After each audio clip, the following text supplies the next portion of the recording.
Makdo. Paano ba yun? Oh, hooray for... Ang ino. Patulog ka na, kakain ka pa ng bakit. Magmula nung kumanta ka ng Jigalo Makdo, lahat ng galing ng gimikan na lasing dumiretso ng bakit. Sabi, dito tayo, dito pumunta si Moira pag bago na matulog na nakain ng si Moira. Yan yung pinakamasaya niya.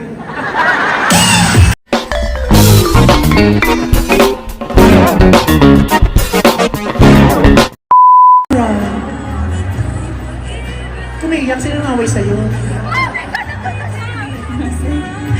Let's give some love! Moira! Yes, of course. Queen Moira should be here. Because this is a royal event. The Queen of Spotify. Yes. Thank you so much for having me. Love you, Moy! Ganda mo. Wala nga. Sabi ko maglalaro lang kami ni Moira kaya mag-casual wear tayo. Sabi ko, oh, yung pang regular gig, yung ganyan. Diba yung pang ano lang, yung cowboy grill, Paddy's Point. Diba ganyan? You like it? I really, Diba? really like it. But I would like it more if you can sing with me, ate. Pagkwentuhan na lang tayo, hindi na kumanta. Sige na, bigyan na ako. Kakanta tayo? Oo. Matapos ka kumanta, kakanta din ako. Tinan mo akong tay-tay dito. Magmonolog tayo, kaya kumanta. Ate, sige na. Ay, by the way, gusto ko magpasalamat kay Moira kasi tinulungan niya akong kumpletuhin yung ano. Silang naglapat ng musika at binuo nila yung kanta namin ni Ayo na mag... I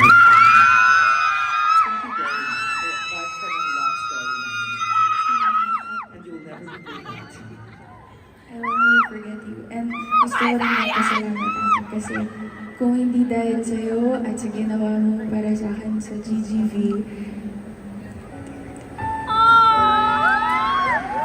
2023, 6 years ago, 6 years ago, I wouldn't be where I am. So thank you, ate. Maraming salamat. At dahil dyan, magsitayo tayo para sa unang pagbasa. Napakasoling magsalita ni Moira. No? Kaya abangan niyo may back-to-back concert sila ni Gary V. Oo. The Pure Energy X The Poor Energy. Okay, hindi mo kailangan ng energy, mo kailangan magnangatak. Pag narinig namin ng boses mo, yun na yun. Sapat na yun. Diba? At biniyayaan mo kami ng napakagandang musika, napakagandang boses. Naging kumpleto ang mga ang sarap-sarap ng buhay ngayon, diba? Yung masaya ka lang, wala kang masyadong problema, diba? Tapos bubuksan namin yung radyo, makikinig ng Spotify, maririnig ka. Kahit maayos buhay namin, magkakaproblema kami pag narinig namin. Ba't mo kami dinadamay sa mga malulungkot na kanta mo? Di ba, minsan, pagkagaling mo lang sa Jollibee, ang sayo mo kumain kang Chicken Joy, tapos maririnig mo yung boses niya. Parang kasama ng mga nangyari sa buhay mo. Pero gusto ng mga Pilipino yan. Yung mga ganyan. Kahit wala kang pinagdadaan, ang sarap makinig, di ba? Ang dami mong mga hangtang i-share sa amin ng maraming salamat. And you will forever be loved by the Madlang people. Yes! Lalo na, mahal na mahal ko to eh. I love you, Moy! Mas mahal kita, ate. Mas mahal ang mahal kita. Mas mahal mo. Ba't sana ako ginawa mo? Mas mahal ko. Hindi mo ako trip eh. Ayun, Gusto mo eh. hindi niya daw ko trip. Ayan. So, anong gagawin natin dito? Ayan, nakita ka na ulit. Kakanta po tayo. Anong kakantahin natin? Paubaya. Hindi ko kabisabi. Ayun ko ng paubaya. Ate, magaling ka naman gumawa ng lyrics. Kasi, since first time ko technically kumanta sa isang concert mo, gusto ko rin gawin yung ginawa natin nung first time ko mag-guest sa GGV na gumagawa tayo ng lyrics. Ang dami ko nang iniisip. Pag-iisipin mo pa ako ng lyrics para sa kanta mo. Mas gusto ko mas gusto ko yung kanta mo dun sa kape. Sa creamer. Ano ba yun? Hindi naman ako yun. Hindi ba ikaw yun? May kinanta kang jingle. Ano kinanta kang jingle? Ha? Naririnig ko yung boses mo sa mga Ate, si commercial. Janela yun. Hindi ba ikaw yun? Hindi inabihin hindi ikaw. Pero sabi kinanta ka jingle dati. Makdo. Paano ba yun? Oh, hooray for... Ang ino. Patulog ka na, kakain ka pa ng bakit.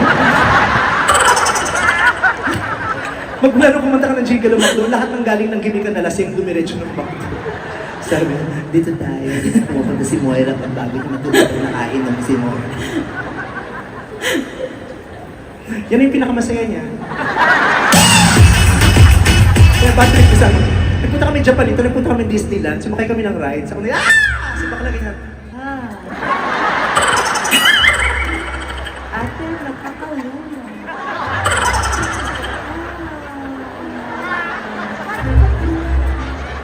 So sabi ko, ang pangit mo kasama, ang KJ mo, di ka nakaka-enjoy. Tapos kumanta, Pasensya, nakakalula naman pala. I love you. Tsaka, Talaga. ako lang pinapayagan yung pinaglalaro ko siya, tsaka yung mga kanta niya.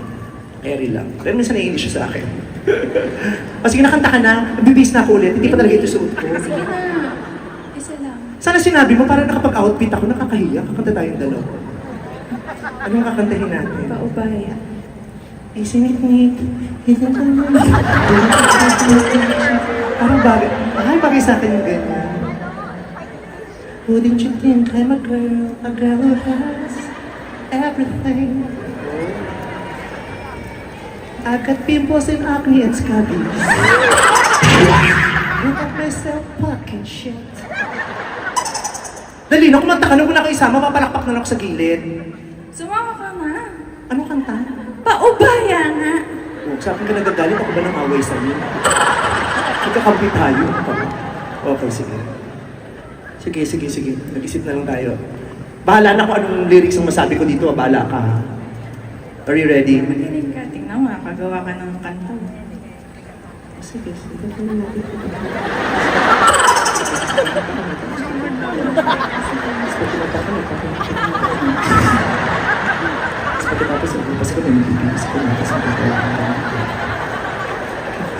Alam mo lahat ng nagko-concert, siya yung actually super blockbuster ang concert niya dito sa Araneta bago si Sarah at saka ako, ikaw muna, palakpakan natin, pinuno niya doon ng punong-puno. Lahat ng nagko-concert sa Araneta, pagkatapos mag-concert, yung iba, na-hospital, over-fatigue. Siya lang yung nag-concert sa Araneta nang natapos pero hindi siya napagod. Bye! Bye na tayo. Okay, sige na. Nandun na si Moira, sabi niya, Palakpakan naman natin si Moira. We love Moira, right? We love Moira so much. Diba? Buhay na buhay ang OPM lalo ng dahil kay Moira. Diba? Kahit nagka-pandemya, nabuhay pa rin, nakasurvive at nag-thrive ang OPM because of Moira. Isa si Moira sa mga maraming naiambag sa musikang Pilipino. Lately, lalo na nung pandemya. Okay. Yung kinakanta natin kanina, tawang-tawa kayo dun sa lyrics ko. Nakakatawa lang yun pag pinakinggan mo, nakakatawa yun. Pero sa itong buhay, nangyayari yun. Ang dami ko kayang kaibigang bakla na na-experience yun. Yung minahal nila yung jowa nila, as in mahal na mahal. Tapos binigay nilang lahat. Tapos kala nila, okay na, maayos naman, wala naman silang naging issue, walang pinag-aawayan. Tapos bigla lang nawala. Kasi pinagpalit sila sa babae. Ano bang meron sa mga babae? Bakit balik ng balik sa inyo yung mga lalaki? Hindi ko maintindihan. Anong meron sa mga babae na kahit anong mangyari, naaamoy at pinupuntahan ng mga lalaki? Tanungin natin to si tatay. Hi, Daddy. Mukhang masaya to sa pag-ibig. Daddy, what's your name, Daddy? Tony. Tony! Wow! Sino kasama mo? Si Belle? Okay. So, Daddy, may asawa po ba kayo? Siya po yung asawa. Mag-asawa kayo, hindi alam ng mga asawa niyo na magkasama kayo. Mag-asawa. So, ganun pa kayo katagal? 40 years. Anong meron dun sa asawa niyo na gustong-gusto niyo? Uunawaan niya ako lagi. Kaya din naman kitang unawain. Ba't di ka nagpa-booking sa akin noon? nauunawa. Ay, naiiyak si daddy naman. Nagjo-joke lang. Talaga, yun ang dahilan kung bakit mahal naman mo yung asawa ko kasi Naunawaan niya lagi. ang sarap mabuhay pag alam mong may nakakaunawa sa'yo, no?